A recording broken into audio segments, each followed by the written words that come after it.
Jack was transferred to a new school, a school known not for studying, but for fighting. The moment he stepped onto campus, he noticed upperclassmen bullying younger students, but when Jack showed up, everything changed. The bullies went quiet the instant they saw him. Everyone was scared of Jack, because at his previous school, he'd killed someone. No one dared to mess with him. When he walked into the classroom, the room fell silent. Jack went straight to his seat and lowered his head. Suddenly, the class nerd accidentally bumped into him. Jack glared at him, furious. The nerd quickly apologized. Hearing that, Jack closed his eyes and went back to sleep. The nerd sighed in relief and got back to work. His job was to deliver lunch to the upperclassmen every day. But that wasn't all. He also stole other students' phones and handed them to his boss, Alex. One day, Alex noticed there were fewer phones than before. He demanded to see the list. Scanning the names, he stopped at one and asked, "Who's this guy?"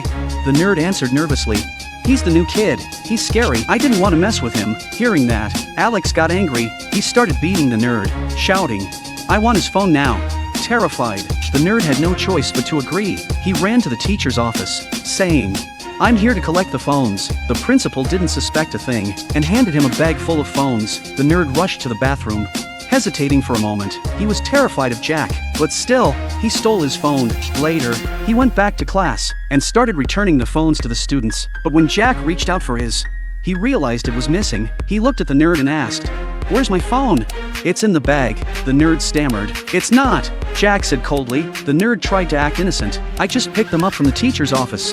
Then Jack noticed the bruises on the nerd's mouth. At that moment, he understood everything. Jack stood up and walked out of the classroom. The nerd panicked. He chased after him, calling out, "I'm sorry about your phone. If you want, I'll buy you a new one." But Jack just said quietly, "I already know." Then he left. The nerd stood there frozen, regret flooding his face. The next day, Jack arrived at school and saw Alex beating the nerd again. That sight triggered something inside him, memories of when he was bullied, helpless and alone. And suddenly, a dangerous thought formed in his mind.